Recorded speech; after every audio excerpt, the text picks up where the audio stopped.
नमस्कार बच्चों, आपका स्वागत है हमारे यूट्यूब चैनल में। आज हम बात करेंगे कक्षा 12 की व्यष्टि अर्थशास्त्र की पुस्तक के पाठ नंबर 1, जिसका नाम है परिचय। इस पाठ में से कुल 6 नंबर के प्रश्न पूछे जाएंगे। तो यह पाठ परीक्षा की दृष्टि से इम्पोर्टेंट है, तो आप पूरा वीडियो देखें। अगर आपने हमारा यूट्यूब चैनल सब्सक्राइब नहीं किया है तो हमारे यूट्यूब चैनल को सब्सक्राइब कीजिए। तो हम वीडियो स्टार्ट करते हैं। तो सबसे पहले हम जानते हैं इस पाठ के जो वस्तुनिष्ठ प्रश्न हैं उनके बारे में। तो पहला सवाल दे रखा है इसमें कि वस्तुओं तथा सेवाओं के सभी संभावित संयोगों के समूह कहा जाता है। तो इसका आंसर होगा ब, उत्पादन संभावना सेट। दूसरा है बाजार व्यवस्था में प्रत्येक वस्तु या सेवा की कीमत किसके द्वारा तय की जाती है। तो इसका आंसर होगा ए, उपभोक्ता द्वारा। तीसरा है कि अर्थव्यवस्था की केंद्रीय समस्याएं क्या है। तो ए दे रखा है किन वस्तुओं का उत्पादन किया जाए और कितनी मात्रा में। ब, इन वस्तुओं का उत्पादन कैसे करते हैं। और स, इन वस्तुओं का उत्पादन किसके लिए किया जाए। और द दे रखा है उपरोक्त सभी। तो इसका आंसर होगा द, उपरोक्त सभी। चौथा सवाल है किसने कहा अर्थशास्त्र धन का विज्ञान है। तो इसका आंसर होगा द, एडम स्मिथ ने। पांचवा है कि भारतीय अर्थव्यवस्था है। तो इसका आंसर होगा स, मिश्रित अर्थव्यवस्था। छठवां सवाल है कि अर्थव्यवस्था की वह शाखा जिसमें समग्र अर्थव्यवस्था का अध्ययन किया जाता है कहलाती है। तो इसका आंसर होगा स, समष्टि अर्थशास्त्र। अगला सवाल है कि राष्ट्रीय आय, राष्ट्रीय उत्पादन एवं सामान्य कीमत स्तर का अध्ययन किया जाता है। तो इसका आंसर आएगा ब, समष्टि अर्थशास्त्र में। आठवां सवाल है कौन सी आर्थिक क्रियाएं अर्थव्यवस्था की अध्ययन सामग्री के अंतर्गत सम्मिलित की जाती है। तो 4 ऑप्शन दे रखे इसमें। पहला दे रखा है असीमित आवश्यकताओं से जुड़ी आर्थिक क्रियाएं। ब दे रखा है सीमित साधनों से जुड़ी आर्थिक क्रियाएं। स, अ और ब दोनों और द इनमें से कोई नहीं। तो इसका आंसर आएगा स, अ और ब दोनों। नौवां सवाल है कि अर्थव्यवस्था की केंद्रीय समस्या है। तो इसका आंसर आएगा अ, साधनों के आवंटन की समस्या। 10वां सवाल है कि अर्थशास्त्र की वह शाखा जिसमें व्यक्तिक इकाइयों का विश्लेषण किया जाता है कहलाती है। तो इसका आंसर होगा ब, व्यष्टि अर्थशास्त्र। 11वां सवाल है कि सबसे पहले माइक्रो शब्द का प्रयोग करने वाले है। तो इसका आंसर होगा द, रेगनर फिश। 12वां सवाल है कि उपलब्ध संसाधनों की मात्रा तथा उपलब्ध प्रौद्योगिक ज्ञान के द्वारा उत्पादित की जा सकने वाली सभी वस्तुओं तथा सेवाओं के सभी संभावित संयोगों के समूह को कहा जाता है। तो इसका आंसर होगा द, इसका आंसर होगा स, उत्पादन संभावना सेट। तो इस प्रकार हमने इस पाठ के जो वस्तुनिष्ठ प्रश्न है उनके बारे में हमने जाना है, जो कि परीक्षा की दृष्टि से महत्वपूर्ण है। अब हम जानते हैं इस पाठ के जो रिक्त स्थान वाले प्रश्न है उनके बारे में। तो पहला सवाल है कि अर्थशास्त्र के जनक के रूप में रिक्त स्थान को जाना जाता है। तो आंसर आएगा एडम स्मिथ। दूसरा सवाल है कि आर्थिक चरों का रिक्त स्थान माप सकारात्मक आर्थिक विश्लेषण है। तो रिक्त स्थान में आंसर आएगा यथार्थ। तीसरा सवाल है केंद्रीकृत योजनाबद्ध अर्थव्यवस्था का उद्देश्य रिक्त स्थान है। तो इसका आंसर आएगा रिक्त स्थान में समाज कल्याण, यानी सामाजिक कल्याण। चौथा सवाल है कि भारत में अर्थव्यवस्था एक रिक्त स्थान अर्थव्यवस्था है, यानी मिश्रितवादी अर्थव्यवस्था। पांचवा सवाल है कि रिक्त स्थान से आशय उपलब्ध संसाधनों तथा निश्चित किए गए लक्ष्य को ध्यान में रखकर आर्थिक निर्णय लेने से है। तो इसका आंसर होगा रिक्त स्थान में आर्थिक नियोजन। छठवां सवाल है कि रिक्त स्थान की अर्थव्यवस्था बाजार अर्थव्यवस्था है, यानी बाजार अर्थव्यवस्था बतानी। तो संयुक्त राज्य अमेरिका की जो अर्थव्यवस्था है वो बाजार अर्थव्यवस्था है। तो रिक्त स्थान में आंसर आएगा संयुक्त राज्य अमेरिका। सातवां सवाल है कि आर्थिक साधनों की कीमतों का अध्ययन रिक्त स्थान अर्थव्यवस्था की शाखा में किया जाता है। तो इसका आंसर होगा रिक्त स्थान में व्यष्टि। 10वां सवाल है कि समाजवादी अर्थव्यवस्था में केंद्रीय समस्याओं का हल केंद्रीय रिक्त स्थान प्राधिकरण द्वारा नियंत्रित कीमत प्रणाली से किया जाता है। तो इसमें आंसर आएगा रिक्त स्थान में नियोजन। और 9वां सवाल है कि पूंजीवादी अर्थव्यवस्था में केंद्रीय समस्याओं का समाधान रिक्त स्थान के माध्यम से किया जाता है। तो रिक्त स्थान में आंसर आएगा कीमत तंत्र। तो इस पाठ के जो महत्वपूर्ण रिक्त स्थान वाले प्रश्न हैं उनके बारे में हमने चर्चा की है। अब हम बात करते हैं इस पाठ के जो लघुत्रात्मक प्रश्न है उनके बारे में, जिसमें पहला सवाल दे रखा है कि उत्पादन संभावना सेट को परिभाषित कीजिए। तो इसका आंसर होगा कि उत्पादन संभावना सेट, इसका तात्पर्य है उपलब्ध संसाधनों की मात्रा तथा उपलब्ध प्रौद्योगिकी ज्ञान के द्वारा उत्पादित की जा सकने वाली सभी वस्तुओं तथा सेवाओं के सभी संभावित संयोगों के समूह से है। दूसरा सवाल है कि अर्थव्यवस्था की कोई दो केंद्रीय समस्याएं लिखिए। तो इसका आंसर होगा, पहली समस्या है किन वस्तुओं का उत्पादन किया जाए और कितनी मात्रा में। दूसरी है कि उत्पादन किसके लिए उत्पादन किया जाए। तीसरा सवाल है कि पूंजीवादी अर्थव्यवस्था की दो विशेषताएं लिखिए। तो इसका आंसर होगा कि इस अर्थव्यवस्था में मांग पूर्ति के अनुसार नियंत्रित होती है, और दूसरा है इसमें उत्पादन का मुख्य उद्देश्य अधिक से अधिक लाभ कमाना होता है। अर्थात तीसरी इसकी विशेषता है कि उत्पादन के सभी साधनों पर निजी व्यक्ति का स्वामित्व और नियंत्रण होता है। चौथा सवाल है कि व्यष्टि अर्थशास्त्र और समष्टि अर्थशास्त्र को उदाहरण से परिभाषित कीजिए। तो सबसे पहले हम बात करते हैं व्यष्टि अर्थशास्त्र की। तो व्यष्टि अर्थशास्त्र वह शाखा है जिसमें वैयक्तिक या विशिष्ट इकाइयों का अध्ययन किया जाता है। व्यष्टि अर्थशास्त्र कहलाती है जैसे कीमत विश्लेषण। जबकि समष्टि अर्थशास्त्र, इसका तात्पर्य कि अर्थव्यवस्था के समग्र या बड़े समूह के अध्ययन से होता है, उसे समष्टि अर्थशास्त्र कहते हैं, जैसे राष्ट्रीय आय विश्लेषण।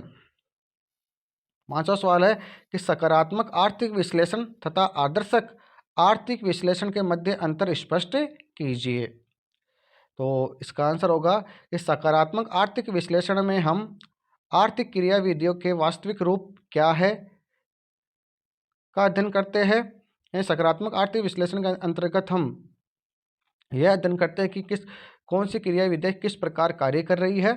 जबकि आदर्शक आर्थिक विश्लेषण में यह अध्ययन करते हैं कि कौन सी विधियाँ हमारे अनुकूल है या प्रतिकूल है। यानी आर्थिक विश्लेषण में हम यह अध्ययन करते हैं कि क्या होना चाहिए का अध्ययन करते हैं। छठवां सवाल है कि व्यष्टि तथा समष्टि अर्थशास्त्र को उदाहरण द्वारा समझाइए। तो इसका आंसर होगा कि व्यष्टि अर्थशास्त्र वह अर्थशास्त्र की शाखा है जिसके अंतर्गत व्यक्तिगत आर्थिक इकाइयों का अध्ययन किया जाता है, जैसे व्यक्तिगत कीमत विश्लेषण। जबकि समष्टि अर्थशास्त्र में अर्थशास्त्र के बड़े समूहों का अध्ययन किया जाता है, जैसे राष्ट्रीय आय का विश्लेषण। सातवां सवाल है कि आर्थिक समस्या के किन्हीं दो कारणों का उल्लेख कीजिए। तो इसका आंसर होगा, पहला कारण है कि आर्थिक संसाधनों का सीमित होना, और दूसरा कारण है कि मानवीय आवश्यकताएं असीमित होना। आठवां सवाल है कि व्यष्टि आर्थिक अध्ययन के दो उदाहरण दीजिए। तो पहला है उदाहरण कि वस्तुओं एवं संसाधनों की कीमतों का निर्धारण, और दूसरा है किसी वस्तु या संसाधन की मांग एवं पूर्ति का निर्धारण। नौवां सवाल है कि आर्थिक समस्याओं या केंद्रीय समस्याओं के उत्पन्न होने के कोई दो कारण बताइए। तो पहला कारण है असीमित आवश्यकताएं, और दूसरा कारण है सीमित संसाधन। 10वां सवाल है कि अर्थव्यवस्था की उत्पादन संभावनाओं से आपका क्या अभिप्राय है। तो इसका आंसर होगा, किसी अर्थव्यवस्था में उपलब्ध संसाधनों की मात्रा तथा उपलब्ध प्रौद्योगिकी ज्ञान के द्वारा उत्पादित की जा सकने वाली सभी वस्तुओं तथा सेवाओं के सभी संभावित संयोगों के समूह को अर्थव्यवस्था की उत्पादन संभावनाएं कहते हैं। 11वां सवाल है कि सकारात्मक आर्थिक विश्लेषण से क्या अभिप्राय है। तो इसका आंसर होगा कि सकारात्मक आर्थिक विश्लेषण से अभिप्राय उस विश्लेषण से है जिनके अंतर्गत हम यह अध्ययन करते हैं कि विभिन्न क्रियाविधियां किस प्रकार कार्य करती है। अगला सवाल है कि आदर्शक आर्थिक विश्लेषण से आपका क्या अभिप्राय है। तो इसका आंसर होगा कि आदर्शक आर्थिक विश्लेषण के अंतर्गत किसी विषय के अच्छे या बुरे परिमाणों का मूल्यांकन किया जाता है। यह मानवीय व्यवहार के लिए आदर्श प्रस्तुत करता है, यानी क्या होना चाहिए का उत्तर प्रदान करता है। इसके अंतर्गत हम संसाधन तथा उत्पादों के मध्य अपनाई गई तकनीकी अनुकूलता या प्रतिकूलता का अध्ययन करते हैं। इसके अध्ययन से पता चलता है कि कौन सी आर्थिक क्रियाएं सामाजिक कल्याण में वृद्धि करती है तथा कौन सी उत्पादन तकनीक, कौन से संयोग समाज के लिए इष्टतम तथा वांछनीय है। अगला सवाल है 13वां कि सीमांत उत्पादन संभावना क्या है। तो अर्थव्यवस्था में उपलब्ध संसाधनों की मात्रा तथा उपलब्ध प्रौद्योगिकी ज्ञान के द्वारा उत्पादित की जा सकने वाली सभी वस्तुओं तथा सेवाओं के सभी संभावित संयोगों के समूह को अर्थव्यवस्था का उत्पादन संभावना सेट कहते हैं। इस उत्पादन संभावना सेटों या समूह के आधार पर बनाए गए वक्र को सीमांत उत्पादन संभावना कहते हैं। अगला सवाल है कि केंद्रीकृत योजनाबद्ध अर्थव्यवस्था में आर्थिक समस्याओं का समाधान कैसे किया जाता है। तो इसका आंसर होगा कि केंद्रीकृत योजनाबद्ध अर्थव्यवस्था में केंद्रीय सत्ता विकास तथा आने वाली समस्याओं के समाधान हेतु चरणबद्ध नियोजन पर बल देती है। सरकार राष्ट्रीय आय के समान वितरण का प्रयास करती है, वह आर्थिक क्रियाओं का नियंत्रण करती है तथा उनमें हस्तक्षेप करती है। 15 सवाल है अगला कि आर्थिक समस्या क्या है, यह क्यों उत्पन्न होती है। तो इसका आंसर होगा कि सामान्यतः मनुष्य की आवश्यकताएं असीमित होती है जबकि साधन सीमित होते हैं। इन सीमित साधनों से वह अपनी सभी आवश्यकताओं को पूरा नहीं कर सकता, इसी कारण चयन की समस्या का सामना करना पड़ता है। अगला सवाल है कि आर्थिक संसाधनों की किन्हीं दो विशेषताओं का उल्लेख कीजिए। तो पहला है सीमित पूर्ति और दूसरा है वैकल्पिक प्रयोग। अगला सवाल है 17वां कि बाजार अर्थव्यवस्था में आर्थिक क्रियाओं का समाधान कैसे होता है। तो इसका आंसर आएगा कि बाजार अर्थव्यवस्था में आर्थिक क्रियाएं बाजार की अंतर क्रिया द्वारा नियंत्रित होती है। वस्तु की मांग व कीमत के मध्य विपरीत संबंध के आधार पर वस्तु की मांग और पूर्ति के मध्य भी समन्वय बना रहता है। अतः बाजार अर्थव्यवस्था में आर्थिक समस्याओं का समाधान कीमत तंत्र द्वारा किया जाता है। 18वां सवाल है कि व्यष्टि और समष्टि अर्थशास्त्र एक दूसरे के पूरक है, स्पष्ट कीजिए। तो इसका आंसर होगा कि व्यष्टि तथा समष्टि अर्थशास्त्र एक दूसरे के पूरक है क्योंकि किसी फर्म द्वारा कच्चा माल या मशीन आदि खरीदते समय उसकी कीमत संपूर्ण अर्थव्यवस्था में उसकी मांग पर निर्भर करती है। इसके अलावा अर्थव्यवस्था की सामान्य प्रकृति का ज्ञान प्राप्त करने के लिए व्यक्तिगत इकाइयों के व्यवहार को प्रभावित करने वाले सिद्धांतों का ज्ञान जरूरी है। 19वां सवाल है कि उत्पादन कैसे करें कि समस्याओं को समझाइए। तो इसका आंसर होगा कि यह अर्थव्यवस्था की दूसरी प्रमुख समस्या है।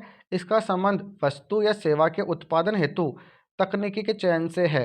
एक अर्थव्यवस्था को यह चयन करना पड़ता है कि उसके लिए श्रम प्रधान तकनीक उचित रहेगी या पूंजी प्रधान तकनीक। अगला सवाल है 20वां कि केंद्रीकृत योजनाबद्ध अर्थव्यवस्था तथा बाजार अर्थव्यवस्था के भेद को स्पष्ट कीजिए। तो इसका आंसर होगा पहला अंतर जानते हैं कि केंद्रीकृत योजनाबद्ध अर्थव्यवस्था में अर्थव्यवस्था के लगभग सभी क्रियाकलाप सरकार या केंद्रीय सत्ता द्वारा निर्धारित होते हैं, जबकि बाजार अर्थव्यवस्था में अर्थव्यवस्था के लगभग सभी क्रियाकलाप सरकार बाजार द्वारा निर्धारित होते हैं। जितने भी क्रियाकलाप है बाजार अर्थव्यवस्था में वो बाजार तंत्र या मांग और पूर्ति द्वारा निर्धारित होते हैं। केंद्रीकृत योजनाबद्ध अर्थव्यवस्था में कीमतें सरकार द्वारा निर्धारित होती है, जबकि बाजार अर्थव्यवस्था में कीमतें बाजार की मांग तथा पूर्ति की शक्तियों द्वारा निर्धारित होती है। केंद्रीकृत योजनाबद्ध तीसरा अंतर है कि केंद्रीकृत योजनाबद्ध अर्थव्यवस्था का मुख्य उद्देश्य सामाजिक कल्याण करना होता है, जबकि बाजार अर्थव्यवस्था का मुख्य उद्देश्य अधिक से अधिक लाभ कमाना होता है। 21वां सवाल है कि अर्थव्यवस्था की विषय वस्तु की विवेचना कीजिए। तो इसका आंसर हो गया अर्थव्यवस्था की विषय वस्तु का अध्ययन दो शाखाओं के अंतर्गत किया जाता है। पहली है व्यष्टि अर्थशास्त्र। व्यष्टि अर्थशास्त्र में विभिन्न आर्थिक अभिकर्ताओं के व्यवहार का अध्ययन कर बाजार में वस्तुओं एवं सेवाओं की मात्राओं एवं कीमतों का निर्धारण किया जाता है। जबकि दूसरा है समष्टि अर्थशास्त्र। समष्टि अर्थशास्त्र के अंतर्गत हम कुल निर्गत, रोजगार तथा समग्र कीमत आदि समग्र उपायों कर अपना ध्यान केंद्रित करते हुए पूरी अर्थव्यवस्था को समझने का प्रयास करते हैं। अगला सवाल है कि उत्पादन संभावना वक्र को एक रेखा चित्र बनाइए। तो ध्यान देना दोस्तों कि उत्पादन संभावना वक्र मूल बिंदु के नतोदर होता है। तो ऐसा सवाल है कि कैसे उत्पादन किया जाए, इस समस्या के क्या आशय है। तो इस समस्या से अभिप्राय यह निर्णय करना होता है कि अर्थव्यवस्था में सीमित संसाधनों से किन वस्तुओं का और कितनी मात्रा में उत्पादन किया जाए। और 24वां सवाल है कि सकारात्मक तथा आदर्श आर्थिक विश्लेषण एक दूसरे पर निर्भर है, इस कथन पर प्रकाश डालिए। तो इसका आंसर होगा कि ये दोनों विश्लेषण अर्थव्यवस्था के दो पहलू हैं। इनमें से किसी एक को भी पूर्ण रूप से उपेक्षित नहीं किया जा सकता। वास्तविक स्थिति का ज्ञान पर ही किसी निर्णय पर पहुंचा जा सकता है तथा अर्थशास्त्री द्वारा अपनी राय दी जा सकती है। 25वां सवाल है कि व्यष्टि और समष्टि अर्थशास्त्र में अंतर स्पष्ट कीजिए। तो ये परीक्षा की दृष्टि से महत्वपूर्ण प्रश्न है। तो हम जानते पहला अंतर कि व्यष्टि अर्थशास्त्र के अंतर्गत व्यक्तिगत इकाइयों जैसे व्यक्ति, फर्म, परिवार, उद्योग आदि की समस्याओं का अध्ययन करते हैं। जबकि समष्टि अर्थशास्त्र में संपूर्ण अर्थव्यवस्था के स्तर पर कुल उपभोग, कुल विनिमय, कुल राष्ट्रीय आय का अध्ययन किया जाता है।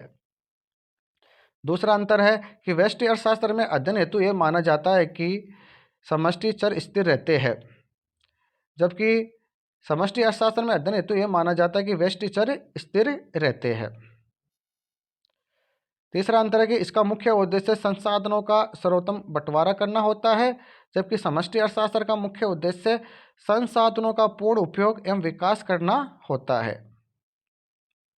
चौथा अंतर है कि व्यष्टि अर्थशास्त्र की मुख्य समस्या कीमत निर्धारण है, जबकि समष्टि अर्थशास्त्र की मुख्य समस्या आय व रोजगार निर्धारण है। और अगला अंतर है कि व्यष्टि अर्थशास्त्र का प्रमुख उपकरण मांग व पूर्ति है, जबकि समष्टि अर्थशास्त्र का प्रमुख उपकरण अर्थव्यवस्था की कुल मांग और कुल पूर्ति है। तो इस प्रकार हमने इस वीडियो में व्यष्टि अर्थशास्त्र के पाठ 1 के जो महत्वपूर्ण प्रश्न है परीक्षा की दृष्टि से, उनके बारे में हमने चर्चा की है। ये सभी प्रश्न बोर्ड परीक्षा की दृष्टि से महत्वपूर्ण है, तो आप सभी इनको याद करें, नोट करें। अगर आज का वीडियो हमारा अच्छा लगा तो हमारे चैनल को सब्सक्राइब कीजिए, अधिक से अधिक दोस्तों के साथ शेयर कीजिए, लाइक कीजिए, कमेंट कीजिए। धन्यवाद।